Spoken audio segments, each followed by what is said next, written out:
بسم الله الرحمن الرحيم. الرحمن الرحيم مالك يوم الدين إياك نعبد وإياك نستعين اهدنا الصراط المستقيم صراط الذين أنعمت عليهم غير المغضوب عليهم ولا الضالين صل على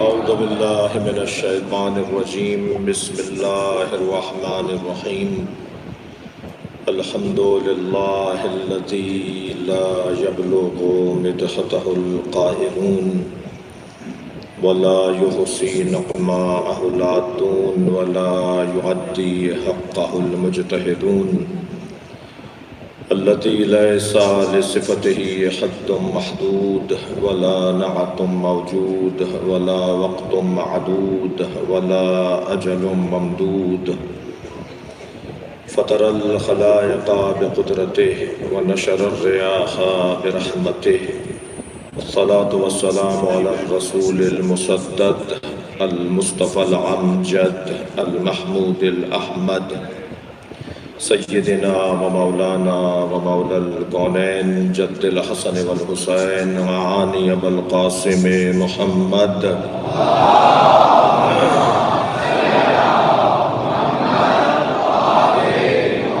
وآله الطيبين الطاهرين المعصومين الذين قال الله إنما يريد الله ليذهب عنكم الرجس أهل البيت ويطهركم تطهيرا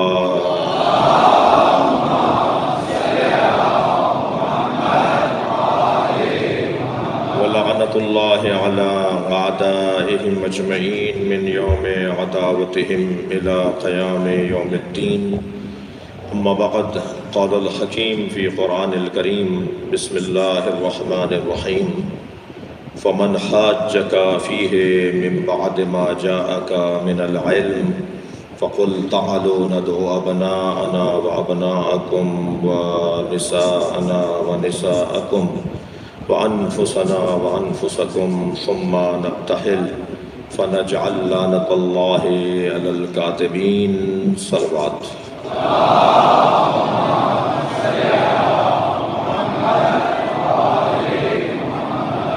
بہت سی شفا یابی کے لیے مریضوں کی پرچیاں میرے پاس پہنچی ہیں اور آپ میں سے بھی بہت سے احباب ہوں گے کہ جو مجھ تک اپنی بات نہیں پہنچا پائے، لیکن میں آپ کی نیت کرتے ہوئے، آپ کی حاجتوں کی نیت کرتے ہوئے اللہ کی بارگاہ میں تمام مریضوں کی شفا یابی کے لیے، تمام حاجات مندوں کی حاجات روائی کے لیے اور مسافروں کی بہتر منزل کے لیے، ناداروں کی آسانیوں کے لیے، ملک خدا داد پاکستان کی سالمیت اور امن و امان کے لیے آپ سے التماس کروں گا بلند تر صلوات پڑھیے۔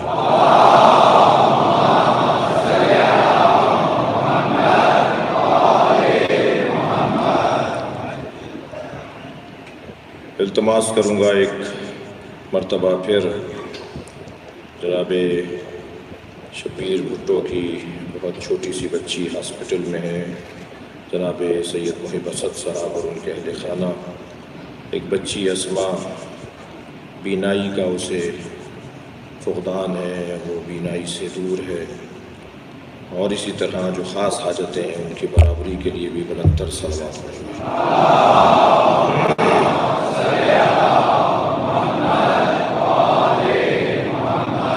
التماس ہے ایک سورہ فاتحہ، 3 مرتبہ سورہ اخلاص۔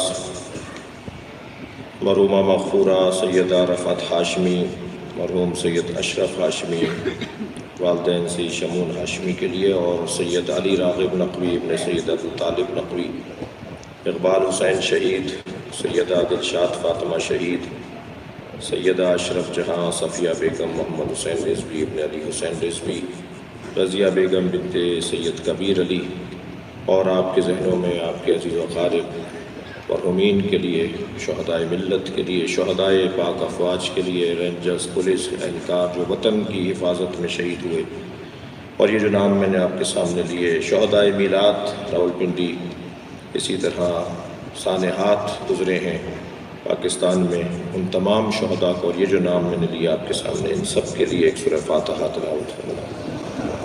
بسم اللہ الرحمن الرحیم، الحمد للہ رب العالمین الرحمن الرحیم مالک یوم الدین ایاک نعبد و ایاک نستعین اهدنا الصراط المستقیم صراط الذین انعمت علیہم غیر المغضوب علیہم۔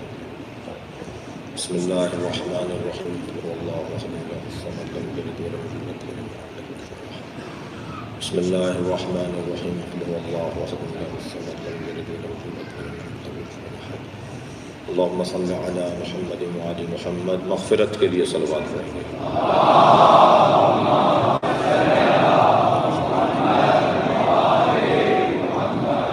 مجالس میں جو علماء کرام اور مومنین گزشتہ دنوں میں بھی شریک رہے، آج بھی حضرت علامہ محمد حسین مبلغ صاحب، علامہ جعفر رضالوی صاحب جو بین المذاہب امن کمیٹی پاکستان کے وائس چیئرمین بھی ہیں، اسی طرح ہماری سیاسی شخصیات تشریف فرمائے۔ آپ تمام تر مومنین کی حفاظت کے لیے اور رزق میں عزت میں اضافے کے لیے یہ جو بچے شوق ذوق سے اور انتہائی لگن سے مجلس میں آ کے بیٹھ رہے ہیں، یہ جو بہنیں ہماری گودوں میں بچوں کو لے کر آئی ہیں، یہ جو ویل چیئروں پر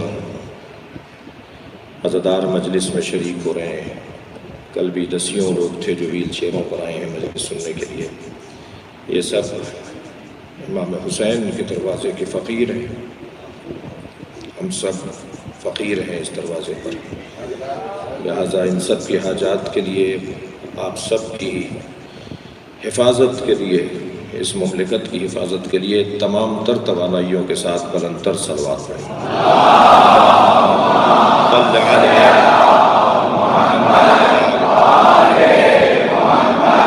سورہ مبارکہ آل عمران کی 61ویں آیت۔ میرے حصے کا آج یہ آخری بیان ہے، اور آیت کا محاوراتی ترجمہ ایک مرتبہ پھر کروں گا۔ فَمَنْ حَاجَّكَ فِيهِ مِنْ بَعْدِ مَا جَاءَكَ مِنَ الْعِلْمِ، بس جو علم آ جانے کے بعد بھی ضدیت کرے، کٹ حجتی کرے، بحث کرے، گریز کرے، تسلیم نہ کرے، بات نہ مانے، پھر میرے حبیب ان سے کہہ دو۔ قاعدہ سب کے لیے ہے، شان نزول صرف عیسائی ہے۔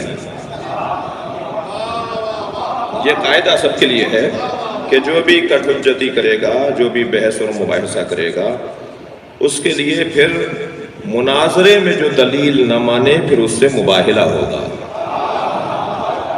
شان نزول میں مسیحی تھے، لیکن قاعدہ سب کے لیے ہے۔ تو میں اسی پہلے مرحلے پہ کہتا ہوں کہ پاکستان میں جو ہم سے اس وقت بحث رہے ہیں، یا وہ دلیل لے کر آئیں یا مباہلے کے لیے تیار ہو جائیں۔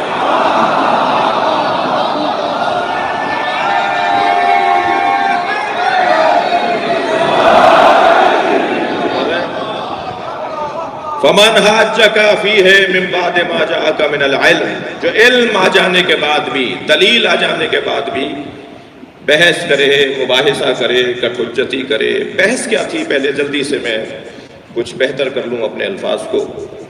کیا ہو رہا تھا سرکار کے ساتھ؟ مباحثہ کیا تھا؟ تکرار کس بات کی کر رہے تھے؟ کیا عقیدہ لے کر آئے تھے جو سرکار تسلیم نہیں کر رہے تھے؟ دلیل ان کے پاس کیا تھی اور نبی کے پاس کیا تھی؟ دلیل اور بحث اور رد اور دلیل اور اثبات، یہ سارے اگر مفاہیم کو ایک جگہ میں یوں کہوں کہ آئے تھے یہ کہنے کے لیے کہ حضرت عیسیٰ اللہ کے بیٹے ہیں۔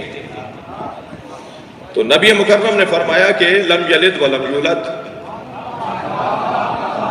اللہ کا نہ کوئی باپ ہے نہ اللہ کا کوئی بیٹا ہے، نہ اللہ کسی سے پیدا ہوا ہے نہ اللہ کسی کو پیدا کرتا ہے، یعنی کسی کی ولادت اللہ سے نہیں ہوتی۔ یہی میں اپنے دوستوں کے لیے ایک لفظ کہوں کہ اللہ خالق ہے، والد نہیں ہے۔ خالق ہونا اور ہے، والد ہونا اور ہے۔ جس کمپنی نے اس مائک کو بنایا ہے وہ اس کا خالق ہے، مگر والد نہیں ہے۔ والد کے لیے ولد جز ہوتا ہے، اسی کی جنس سے ہوتا ہے، اس کے مشابہ ہوتا ہے، اس کی تمثیل ہوتا ہے، یہ محاورہ صرف اردو میں نہیں ہے، عربی میں بھی ہے کہ بیٹا باپ کا جز ہوتا ہے، جو جز میں تبدیل ہو جائے وہ محتاج ہوتا ہے، اور جو محتاج ہو وہ صمد نہیں ہوتا، اور جو صمد نہ ہو وہ اللہ نہیں ہوتا۔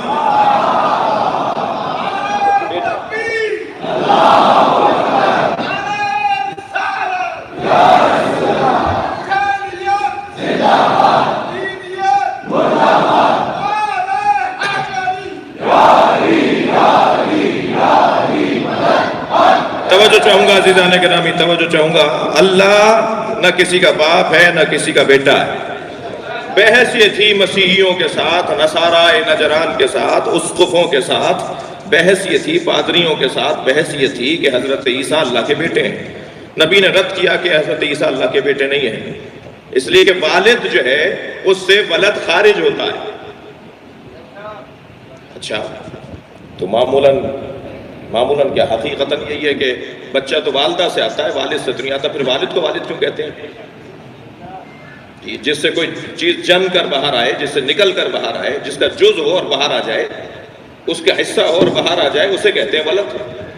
جس سے باہر نکل رہی ہے، اگر مذکر ہے تو والد، مؤنث ہے تو والدہ۔ تو کسی والد سے کوئی بچہ آتا ہے دنیا میں؟ نہیں آتا، تو محاورتاً نہیں کہا جاتا ہے نا، ماں ہے والد والدہ، والد تو والد بھی نہیں ہے۔ میں پتہ نہیں بات میری جا رہی ہے نہیں جا رہی۔ بحث یہ ہے کہ بیٹا باپ کا جز ہوتا ہے، بیٹے کو دیکھ کر باپ کا پتہ لگاتے ہیں، لہذا معصوم فرماتے ہیں جب تمہارے اندر کوئی خوبی نظر آئے تو اپنے والد کو سلام کرو، یہ خوبی تمہارے والد میں تھی جو منتقل ہوئی ہے۔ بھائی جملہ ہدیہ کر رہا ہوں، بیٹا باپ کا جز ہوتا ہے، جس ابو طالب کا جز کل ایمان ہو،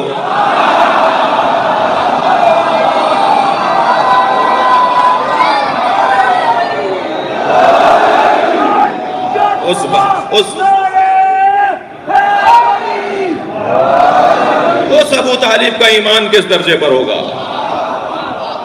بھئی میرا عنوان عظمت ابو طالب بیان کرنا آج نہیں تھا، مگر والد اور ولد کی بات کر رہا ہوں۔ مکے میں تو گدھے گھوڑے بھی رہتے تھے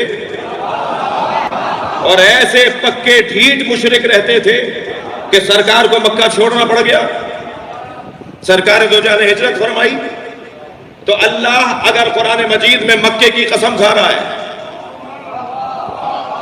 لَأُقْسِمُ هَذَا الْبَلَدِ، مجھے قسم ہے اس بلد کی، اس شہر کی، تو اس شہر کا کون سا کمال ہے؟ اس شہر کا تو حال یہ ہے کہ اس میں سختی اتنی پائی جاتی ہے کہ یہ انسان دکھائی دیتے ہیں، حقیقت میں پتھر ہوتے ہیں۔ اس سختی والا شہر، ایسی سختی والا شہر، اللہ قسم کیوں کھا رہا ہے قرآن مجید میں سورہ بلد کے اندر؟ لَأُقْسِمُ هَذَا الْبَلَدِ، مجھے قسم ہے اس شہر کی۔ فوراً اللہ نے ہماری الجھن دور کر دی، أَنْتَ حِلٌّ بِهَذَا الْبَلَدِ، میں اس شہر کی قسم اس لیے کھا رہا ہوں اے مصطفیٰ تم اس میں رہتے ہو۔ یعنی اگر جملہ سنیں گے، یعنی اگر مصطفیٰ کسی شہر میں رہیں تو وہ شہر قابل قسم پروردگار ہو جائے، اور مصطفیٰ جس کی گود میں پلے ہو، نعرہ حیدری، اس کی عظمت کا باپ کیا ہوگا؟ میں ایمان ابو طالب پہ بات کرنا توہین ابو طالب علیہ السلام سمجھتا ہوں۔ ایمان حضرت ابو طالب پر بات نہیں ہونی چاہیے، عظمت ابو طالب پر بات ہونی چاہیے۔ مجھے توفیق حاصل ہوئی 10 مجلس پڑھنے کی عظمت حضرت ابو طالب پر، تو اگر کوئی مجھ سے کہے کہ مولانا آپ نے باب العلم کراچی کا اشرا حضرت ابو طالب کی عظمت پہ پڑھا تھا، آج ایک جملہ اس میں سے جو آپ کو پسند آتا ہو، جو خلاصہ ہو، تو میں حضرت ابو طالب کی عظمت کے باب میں اگر ایک جملہ، تھکے تو نہیں بیٹھے، ویسے ایک جملہ بولنے کے لیے بڑا گڑ ڈالنا پڑے گا، بڑی محنت کرنا پڑے گی، بہت سوچ کر ایک جملہ بنانا ہوگا۔ 6000 سے زیادہ آیتوں کو اللہ نے 5 آیتوں میں جب منتقل کیا تو اسے سورہ والعصر کہا جاتا ہے۔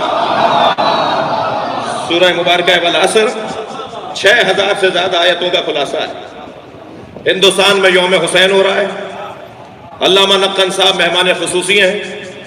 عنوان یوم حسین کا یہ ہے کہ کربلا نہ ہوتی تو کیا ہوتا.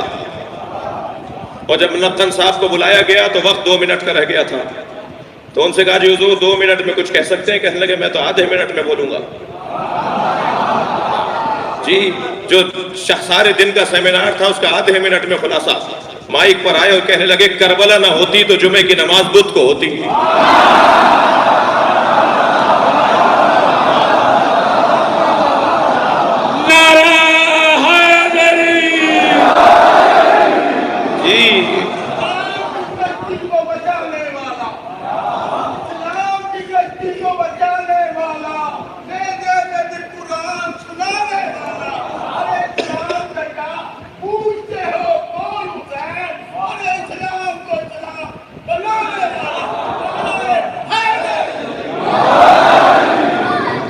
خلاصہ اگر کوئی کہے جی ایک جملے میں بات کریں، مختصر ترین آپ ایک عشرے کا خلاصہ ایک جملے میں بیان کریں، تو میں ایک جملے میں یہ کہوں گا کہ اگر حضرت ابو طالب کو تلاش کرنا ہے تو ابو طالب صف انبیاء میں ملتے ہیں.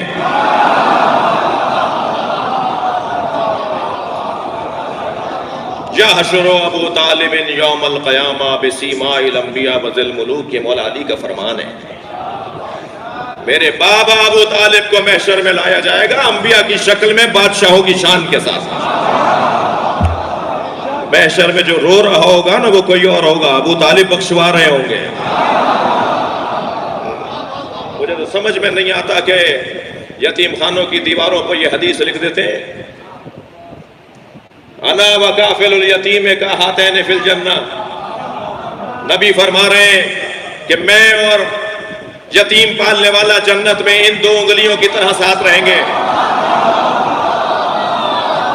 سرکار کا فرمان انا وکافل الیتیم کہاتین ایسے، کہاتین ایسے، کہاتین فی الجنہ، جنت میں میں اور یتیم پالنے والا ان 2 انگلیوں کی طرح ساتھ رہیں گے. جو امت کا یتیم پالے وہ نبی کے ساتھ ہو، اور جو خود مصطفیٰ یتیم پالے. صلوات پڑھیں گے محمد و آل محمد.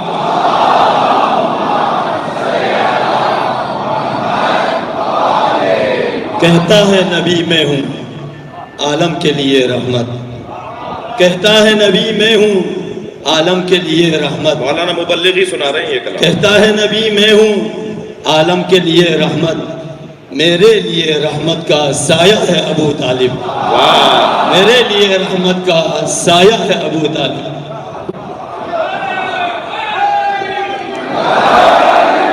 ماشاءاللہ توجہ ہے بات کی. بات آگے بڑھے. وَأَنْتَ حِلٌّ بِهَذَا الْبَلَدِ، اے مصطفیٰ اس مکے کی قسم اس لیے کہ تم اس میں رہتے ہو. وَوَالِدٍ وَمَا وَلَدَ، قسم ہے ایک والد کی اور ایک ولد کی.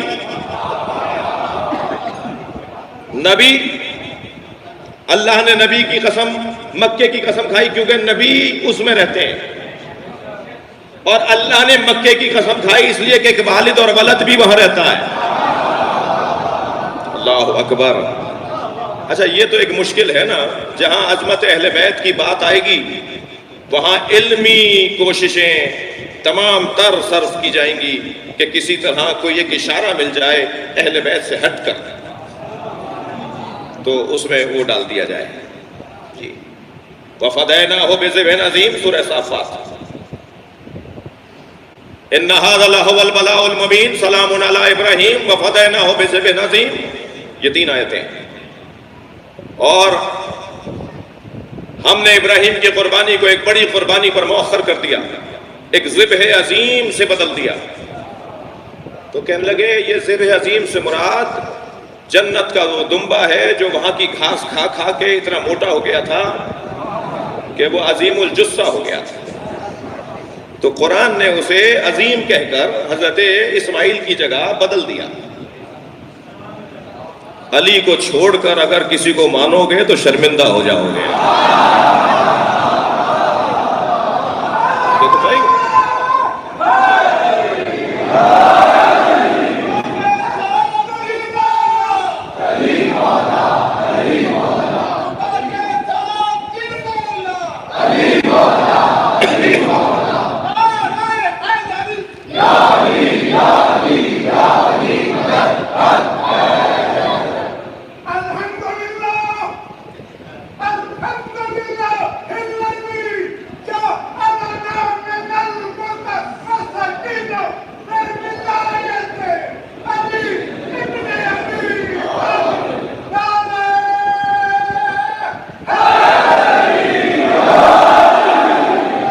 کبھی مولا علی کی عظمت سن کے دل باغ باغ ہو تو یہ تسبیح پڑھا کرو۔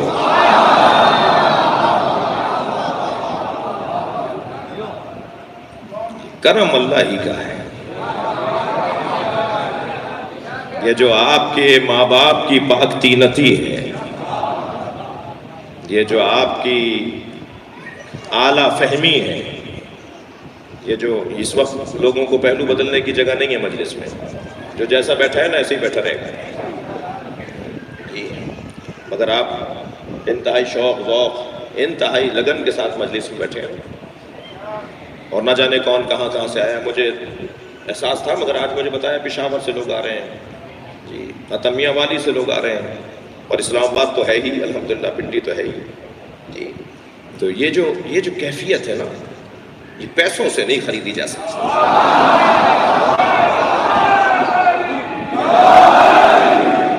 اس کی کوئی قیمت نہیں ہے۔ دنیا کے سیاسی لوگ جب جلسہ کرتے ہیں نا، تجربے کار لوگ بیٹھے ہوئے ہیں، تو انہیں بڑے جتن کرنے پڑتے ہیں اس سے آدھا مجمع جمع کرنے کے لیے، لیکن آپ کو بلانے کے لیے صرف بتایا گیا ہے کہ مجلس ہو رہی ہے، کوئی مقایسہ ہی نہیں ہے۔ میں نے یہ ذکر کر دیا جوڑ کر، یہ بھی میں نے میرے حساب سے بے ادبی کر گیا۔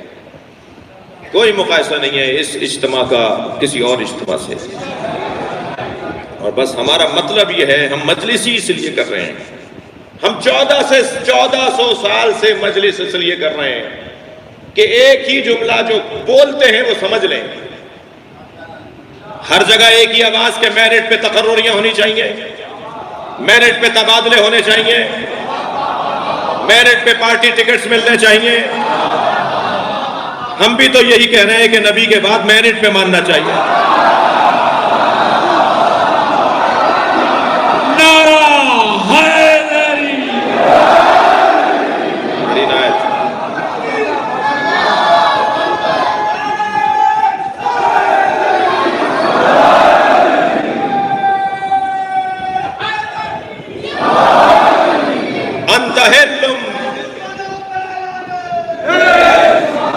انتہلم بہذا البلد ووالد وما ولد، اور ایک باپ اور ایک بیٹا بھی اسی شہر میں رہتا ہے۔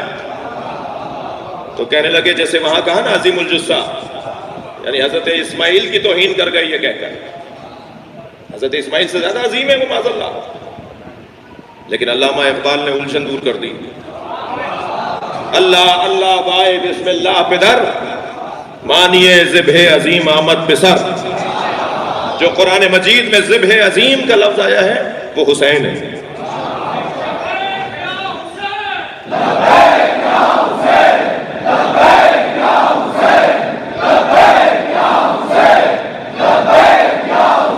بلند تر صلوات پڑھیں گے محمد و آل محمد۔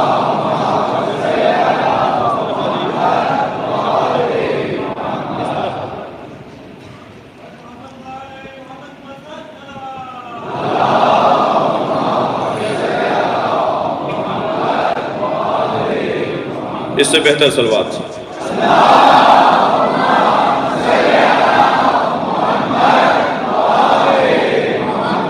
میری سماعتیں برزخی نہیں ہیں۔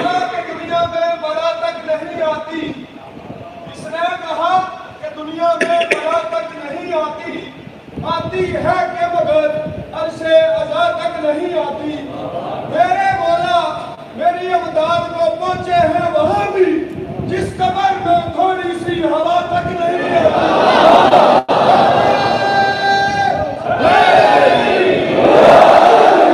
انت حلم بہذا البلد ووالد وما ولد، اور ایک والد اور ولد بھی وہاں رہتا ہے۔ تو کہنے لگے مراد یہ ہے کہ حضرت ابراہیم اور حضرت اسماعیل کیونکہ مکے میں رہتے تھے، اس کا انکار نہیں کریں گے ہم۔ جب کبھی میرے بچوں جوانوں انبیاء کرام کی عظمت کی بات آئے گردن جھکا کر تسلیم کرو گے،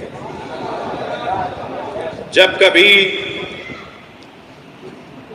اولیاء الہی کی عظمت کی بات آئے تسلیم کریں گے۔ تو والد سے مراد حضرت ابراہیم، ولد سے مراد حضرت اسماعیل۔ تو میں اس کا انکار نہیں کروں گا. علامہ ذیشان تجوادی نے بڑی حسین بحث کی ہے، ہم اس کا انکار نہیں کریں گے، مگر ہم اس سے ایک اور پہلو کی طرف توجہ چاہیں گے. ایک والد اور بھی ہے، ایک ولد اور بھی ہے جس کے بغیر مکے کا تصور نہیں ہے. وہ والد ابو طالب ہے اور وہ ولد علی ہے. اگر ہم حضرت ابراہیم بھی مراد لیں، تفسیر ہے، غور کر رہے ہیں، کسی کا انکار اور اقرار نہیں ہے، تفسیر پر غور ہو رہی ہے. اگر حضرت ابراہیم مراد لیں تو بھی حضرت ابو طالب ولد، بھائی میں جملہ کہوں گا، تب بھی ابو طالب علیہ السلام کی عظمت پہ کوئی فرق نہیں آئے گا. یعنی نبی کے علاوہ والد سے مراد اگر حضرت ابراہیم کو لیا جائے تو پھر ولد حضرت ابو طالب ہیں. اس لیے کہ ولد ہونے کا اقرار سب سے زیادہ اگر کسی نے مکے میں کیا ہے، اور لفظ بہتر کرتا ہوں، ولد ابراہیم ہونے کا اگر اقرار کسی نے مکے میں کیا ہے تو حضرت ابو طالب نے کیا ہے.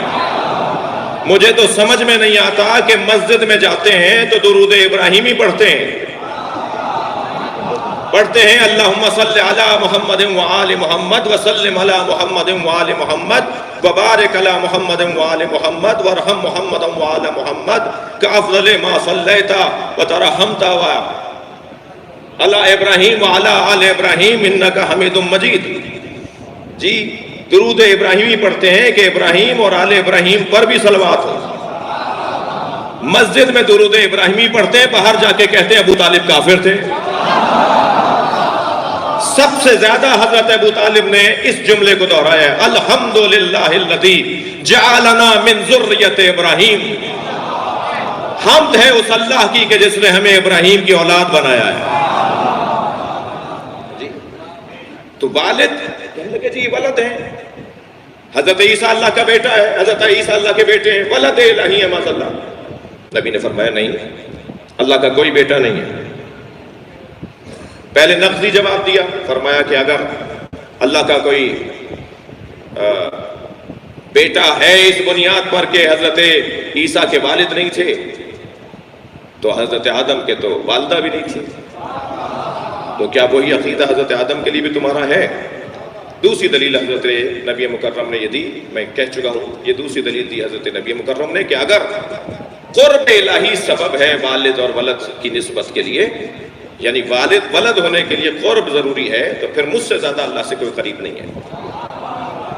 اپنے لیے فرمایا ان کان للرحمن ولد، اگر رحمان کے لیے کوئی ولد ہوتا فانا اول العابدین، تو میں سب سے اول عابد ہوں. یہاں اول سے مراد سب سے بڑا بھی ہے، اول سے مراد سب سے پہلا بھی ہے. اور آیت اللہ جوادی عاملی نے تو مولانا بڑا حسین عنوان قرار دیا ہے کہ عابد اے آنف. عابد اے آنف عربی زبان میں ناک کو کہتے ہیں انف، کہتے ہیں ان کی ناک اونچی ہے، ان کی ناک کٹ گئی، ان کی ناک نیچی ہو گئی. یہ جو ناک ہے نا انسان کی، یہ ظاہری ناک نہیں، آبرو کو ناک کہا جاتا ہے، احترام کو ناک کہا جاتا ہے، عزت کو ناک کہا جاتا ہے. بڑی ناک والے ہیں، بڑی اونچی ناک والے ہیں، فلاں کی تو اس بات پہ ناک ہی کٹ گئی، فلاں کی ناک کاٹ دی جائے. یہ جو ناک مراد ہے نا، یہ والی ناک نہیں ہے، بلکہ آبرو، احترام، عزت. تو آیت اللہ جوادی عملی فرماتے ہیں کہ یہاں جو نبی نے فرمایا نا انا اول العابدین، اس عابد سے مراد یہاں آنف ہے، یعنی میں اللہ کی آبرو بڑھانے والا ہوں. میری وجہ سے اللہ پہچانا جاتا ہے، میری وجہ سے اللہ کی معرفت ہوتی ہے. اور پھر سرکار دو جہاں نے یہ کہہ کر معرفت الہی کا ایک باب کھولا ہے، کوئی اگر اللہ کو ماننا چاہتا ہے تو بغیر میرے نہیں مان سکتا. ہم بتائیں گے کہ اللہ کیا ہے، ہم سمجھائیں گے کہ اللہ کی عبادت کیسے ہوتی ہے. جبریل بیٹھے ہوئے ہیں، مولا علی کی آمد ہوئی. اسے مشارق الانوار میں بھی، القطرۃ من بحار فضائل النبی والاطراء علامہ مستنبط نے بھی، اور علامہ مجلسی نے بھی، اور آیت اللہ جوادی عاملی نے تفسیر تسنیم اور ادب فنائے مقربان میں بھی. کتنے حوالے دے دیے میں نے آپ کو جو جلدی اس وقت یاد آ گئے. یہ 4-5 کتابوں میں پڑھنے کے بعد یہ روایت سنا رہا ہوں. جبریل امی سرکار کی خدمت میں بیٹھے ہیں، مولا کائنات کی آمد ہوئی. مولا کو دیکھ کے جبریل کھڑے ہو گئے، آگے بڑھ کر مولا کا استقبال کیا. میرے مولا نبی نے پوچھا یا جبریل اے جبریل تم اس جوان کا احترام کر رہے ہو؟ کہا یا رسول اللہ یہ جوان نہیں میرا استاد ہے۔ سرکار نے پوچھا، سن لیجیے حدیث، سرکار نے پوچھا یہ تمہارے استاد کیسے؟ فرمایا یا رسول اللہ جب اللہ نے مجھے خلق کیا تو پہلا سوال مجھ سے یہ کہا من انتا وما انا، بتاؤ تم کون ہو میں کون ہوں؟ تو فبہتل، میں مبہوت ہو گیا، میرے پاس جواب نہیں تھا۔ تو یہ جوان باہر آیا اور اس نے مجھے کہا گھبراؤ نہیں، کہہ دو انا عبد ذلیل وانت رب جلیل۔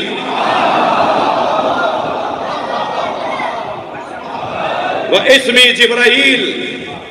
اچھا میرا تو دل کہہ رہا ہے کہ یہی کہہ دوں کہ جبریل کا نام بھی جبریل علی نے رکھا ہے۔ حدیث تو یہی کہہ رہی ہے، حدیث سے تو یہی سمجھ میں آ رہا ہے، کہہ دو میرا نام جبریل ہے، کیونکہ اللہ نے یہ کہہ کر نہیں پکارا تھا کہ جبریل بتاؤ میں کون ہوں۔ بھئی حدیث فہمی کا تو حق ہے نا، مجھے حدیث پہ غور کرنے کا تو حق ہے نا ہمارا۔ اللہ نے پوچھا تم کون ہو میں کون ہوں، یہ نہیں کہا جبریل تم کون ہو اور میں کون۔ اللہ نے پوچھا تم کون ہو میں کون، انہوں نے کہا جی کہہ دو کہ میں عبد ذلیل ہوں، نام میرا جبریل ہے۔ اللہ اکبر۔ حضرت نے فرمایا کہ وہ جو نور آیا تھا علی کی صورت میں وہ دیکھو گے تو پہچان لو گے؟ کہا یا رسول اللہ میں نے اسے 70,000 مرتبہ دیکھا ہے۔ فرمایا یا علی خذ الامامۃ عن جبہتک، میرے مولا علی، میرے مولا نبی کی آواز آئی، اے علی اپنا امامہ اپنی پیشانی سے اوپر کرو۔ جیسے علی نے امامہ پیچھے کیا، جبریل کھڑے ہو کے کہنے لگے اس پیشانی میں وہی نور ہے، وہی میرا استاد علی جس کی پیشانی میں مجھے وہ نور نظر آ رہا ہے۔ یہ پڑھانے والے لوگ ہیں، لا لا نحنو ما عبد اللہ، ہم اہل بیت نہ ہوتے تو اللہ کی عبادت کرنے کا سلیقہ نہ ہوتا۔ ہم نے بتایا ہے کہ اللہ کی بندگی کیسے ہوگی۔ بات آگے بڑھے، کٹ حجتی کے بعد، بحث مباحثے کے بعد پھر مباہلہ ہوگا، اور مباہلہ یعنی کردار کا مظاہرہ، مباہلہ یعنی صداقت اور سچائی کا اعلان اور اظہار۔ فَقُلْ تَعَالُوا نَدْعُ أَبْنَاءَنَا وَأَبْنَاءَكُمْ، ہم اپنے بیٹے لاتے ہیں تم اپنے بیٹے لاؤ۔ وَنِسَاءَنَا وَنِسَاءَكُمْ، ہم اپنی بیٹیاں لاتے ہیں تم اپنی بیٹیاں لے کر آؤ۔ وَأَنفُسَنَا وَأَنفُسَكُمْ، اور ہم اپنے جیسے لاتے ہیں تم اپنے جیسے لاؤ۔ اب اپنے جیسوں میں نبی مولا علی کو لے کے گئے۔ یہ جو 5 کا اجتماع ہے نا، پنجتن کا اجتماع، یہ حسن کائنات ہے۔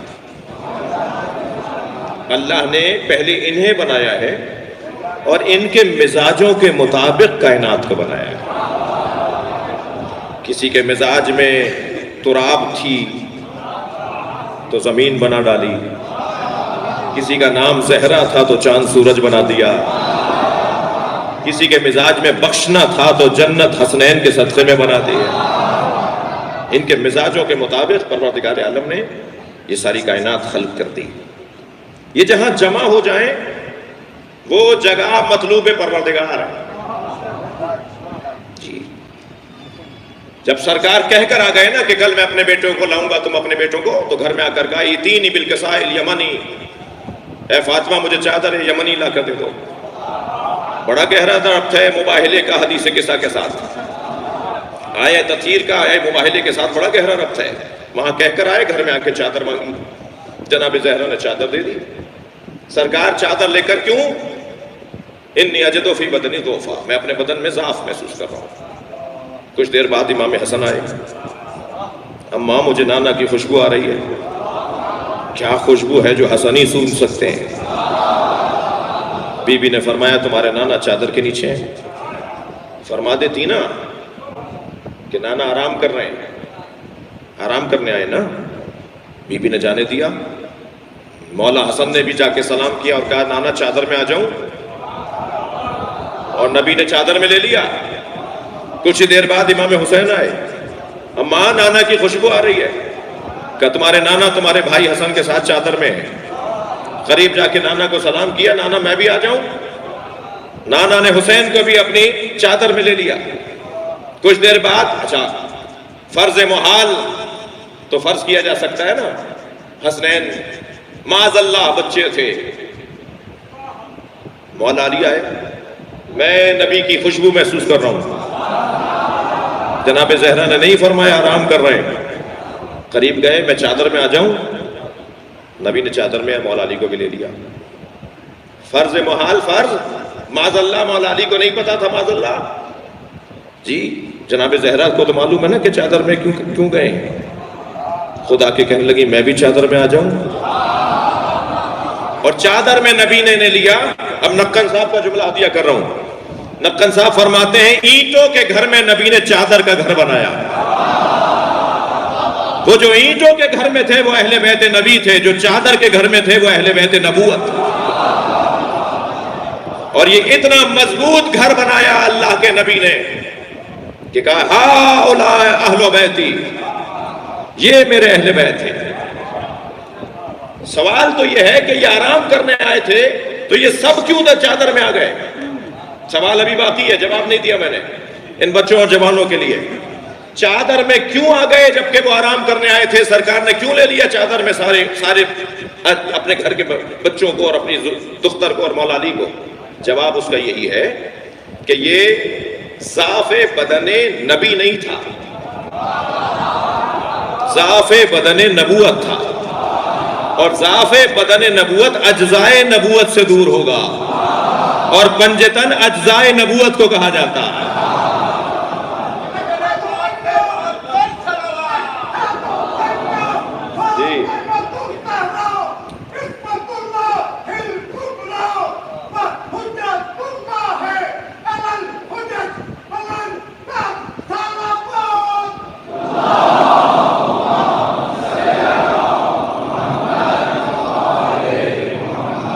چادر میں لے کر میرے مولا نبی نے اپنے اہل بیت کا اعلان کیا. فوراً آیت نازل ہوئی انما یرید اللہ لیذھب عنکم الرجس اہل البیت ویطہرکم تطہیرا.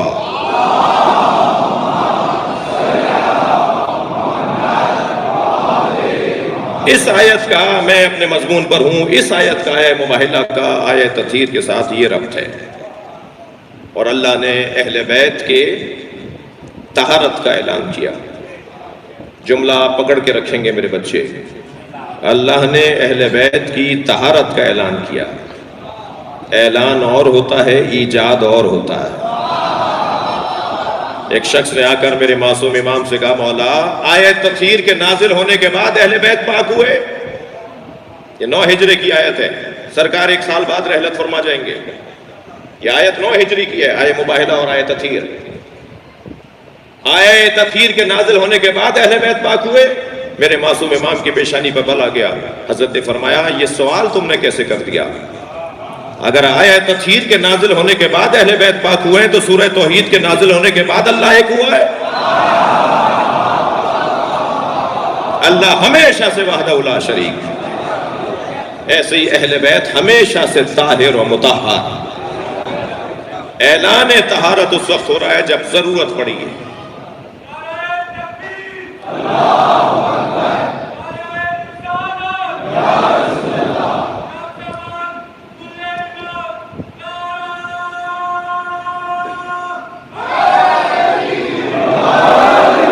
قرآن مجید سورہ مبارکہ نور کی آیہ کریمہ,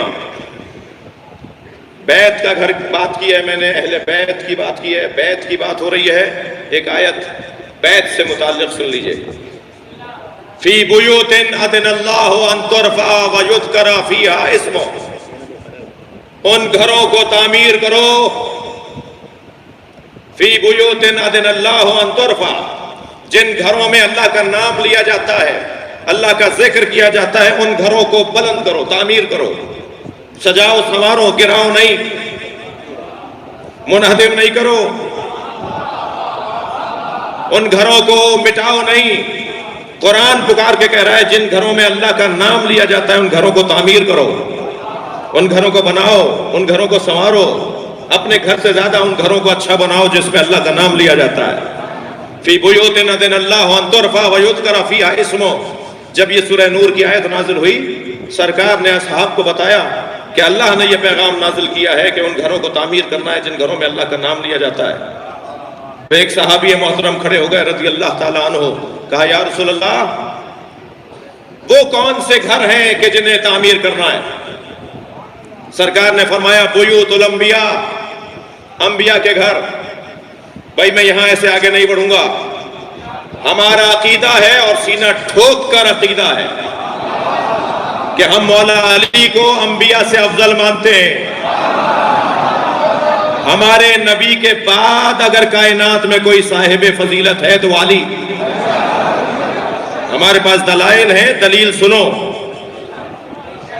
اب سے 3 سال پہلے ماہ مبارک رمضان میں ایک ٹی وی چینل پر یہ بحث آ گئی، ہمارے ایک عالم دین نے یہ گفتگو کی تو فوراً شور مچا اور آپ کی راولپنڈی میں ایک FIR بھی کٹ گئی توہین انبیاء کی. اور FIR اس بنیاد پہ کٹی. پھر طالب رضوی سے کہوں گا کہ یہ ذرا تحقیق تو کیجئے، ایک ہی تھانہ راولپنڈی کا FIR ہے، کیوں کاٹتا ہے؟ جی توجہ ہے؟ آپ کیوں پریشان ہو رہے ہیں؟ نعرہ حیدری! میرا تو سوال ہے، FIR کٹ گئی کہ جی جو یہ کہے گا کہ علی مولا انبیاء سے افضل ہے وہ توہین انبیاء کر رہا ہے اور اس پہ توہین انبیاء کی سزا لگے گی اور FIR کٹے گی. پہلے تو میں آپ سے گزارش کروں، آپ سے کہہ کر کسی اور سے کہہ رہا ہوں کہ یہ FIRوں کی بیلنس پالیسی اچھی نہیں ہے. یہ پاکستان کے حالات کو مزید بدتر اور مزید مقدر کرنے کی طرف ایک نامناسب اور غیر معتدل عمل ہے. کنٹرول کریں.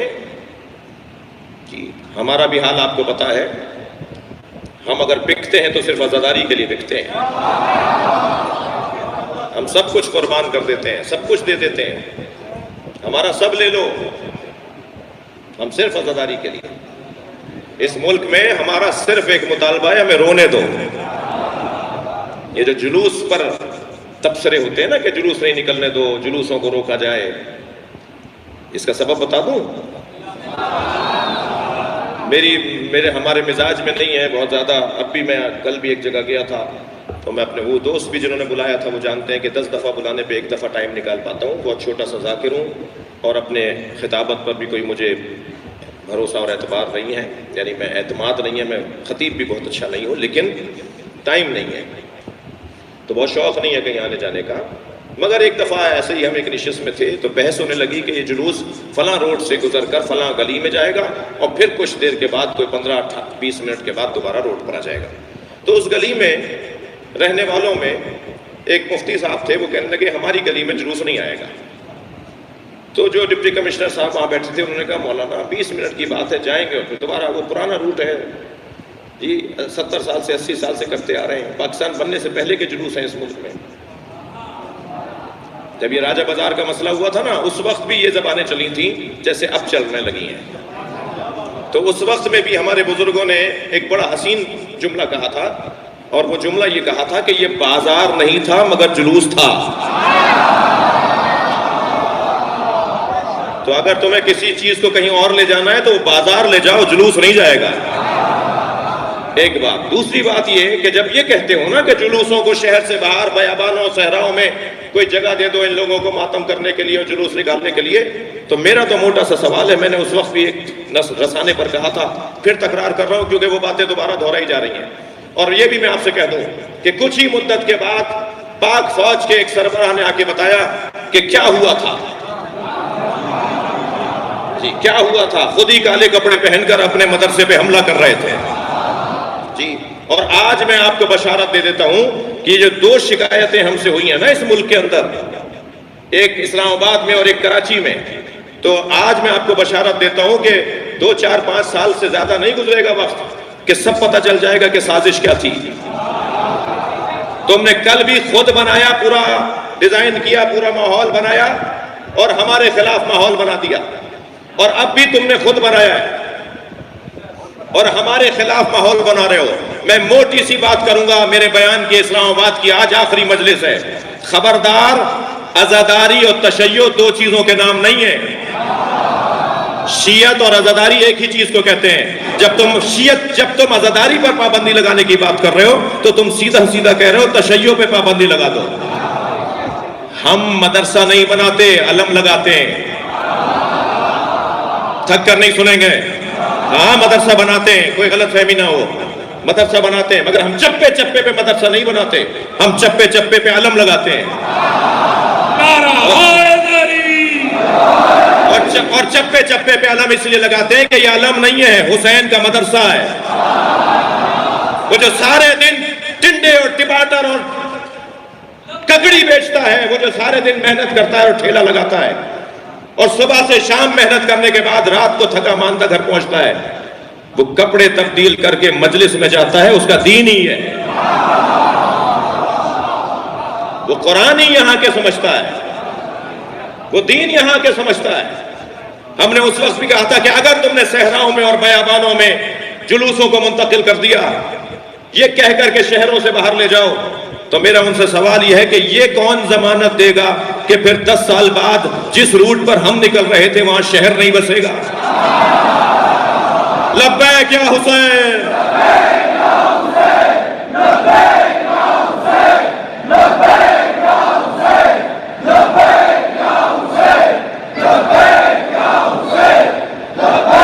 بلندر صلوات پڑھیں گے محمد و آل محمد۔ مختصر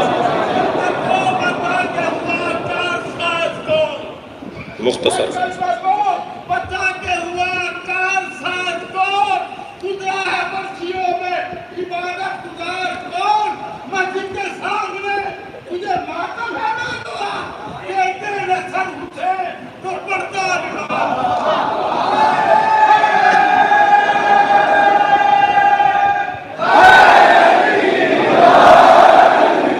ضلعی انتظامیہ کے سربراہ نے مفتی صاحب سے پوچھا، حضور 15-20 منٹ کے لیے تو جلوس گلی میں جائے گا، آپ جلوس کو گلی میں جانے دیجئے، پھر یہ روڈ پر آ جائے گا، آپ کیوں اعتراض کر رہے ہیں؟ کہنے لگے یہ 20 منٹ حسین حسین کریں گے، ہمارے بچے پھر سال بھر حسین حسین کریں گے۔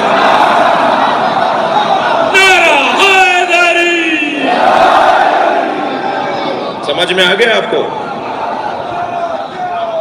الحمدللہ اس عزاداری نے اذان کا کام کیا ہے۔ جیسے اذان متوجہ کرتی ہے نا کہ نماز کا وقت ہو گیا ہے، ایسے ہی امام حسین کی عزاداری اہل بیت کی طرف متوجہ کرتی ہے۔ اذان تو ہوگی، اذان ہوگی، اور یہ بھی جملہ کہہ دوں، ممکن ہے کسی کو ناگوار گزرے، وہ یہ کہ عزاداری ہماری شہری حقوق کا مسئلہ ہے۔ آپ کے ہاں سے مجلس ہوتی ہے، وہاں سے جلوس نکلتا ہے، فلاں کے گھر کا جلوس ہے، فلاں کا پرمٹ ہے، فلاں کا پرمٹ ہے، یہ کوئی قومی مسئلہ نہیں ہے، ذاتی مسئلہ ہے، شہری مسئلہ ہے، افراد کا مسئلہ ہے۔ یہ کوئی تنظیم نہیں ہے کہ تنظیم کا سربراہ فیصلہ کر دے گا،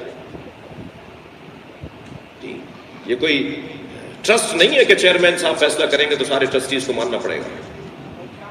یہ شہری آزادیوں کا مسئلہ ہے، اور شہری آزادیوں میں کوئی قوم، کوئی جماعت، کوئی تنظیم فیصلہ نہیں لے گی۔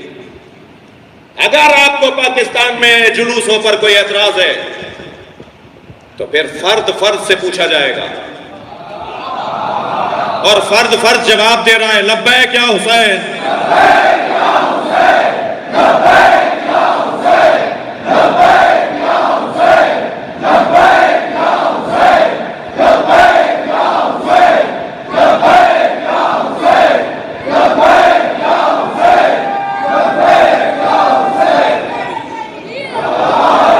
توجہ ہے بات۔ عزیزان گرامی، وقت کی تنگی کا احساس بھی ہے، اور آپ کی مسلسل عبادت میں مصروفیت، اور آپ کو کسی طرح کی زیادہ زحمت نہ دوں۔ بات یہ ہے کہ صحابی محترم نے پوچھا یا رسول اللہ وہ گھر کون سا ہے جس کو تعمیر کرنے کا حکم ہے؟ جی تو حضرت نے فرمایا بیوت الانبیاء۔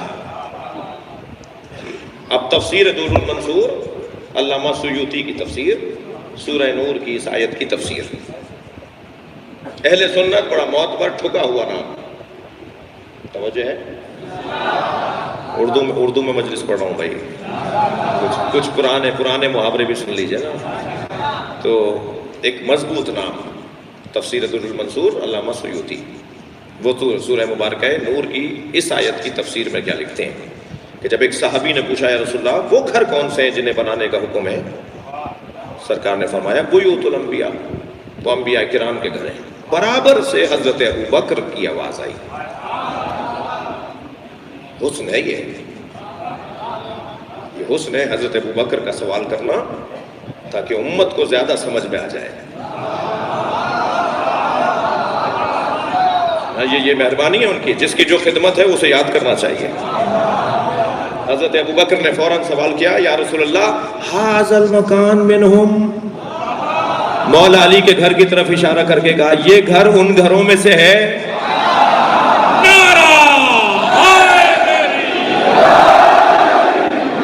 انبیاء سے افضل ہونے کی ایک دلیل دینے جا رہا ہوں۔ تفسیر دور المنصور اس حدیث کو اور کتابوں میں بھی لکھا ہے ہمارے بھائیوں نے۔ حضرت ابوبکر نے سوال کیا ھذا المکان منہم، وہ جو بیوت الانبیاء جن کو بنانے کا حکم ہے ان مکانوں میں یہ گھر بھی ہے؟ پہلا تو سوال حضرت ابوبکر کی خدمت میں یہ کہ نبی نے انبیاء کے گھر کی بات کی تھی، سوال بنتا ہی نہیں تھا، لیکن سرکار نے سوال کر کے ہماری الجھن دور کر دی۔ ہماری الجھن تو پہلے ہی دور ہے، اور الجھنیں دور کرنی۔ حضرت ابوبکر نے سوال کیا ھذا المکان منہم، بیوت الانبیاء میں یہ والا گھر بھی ہے؟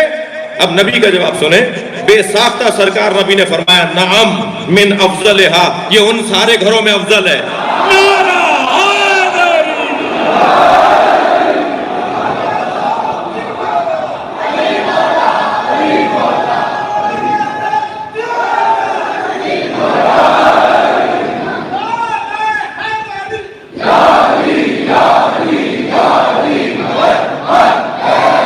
بلند تر صلوات۔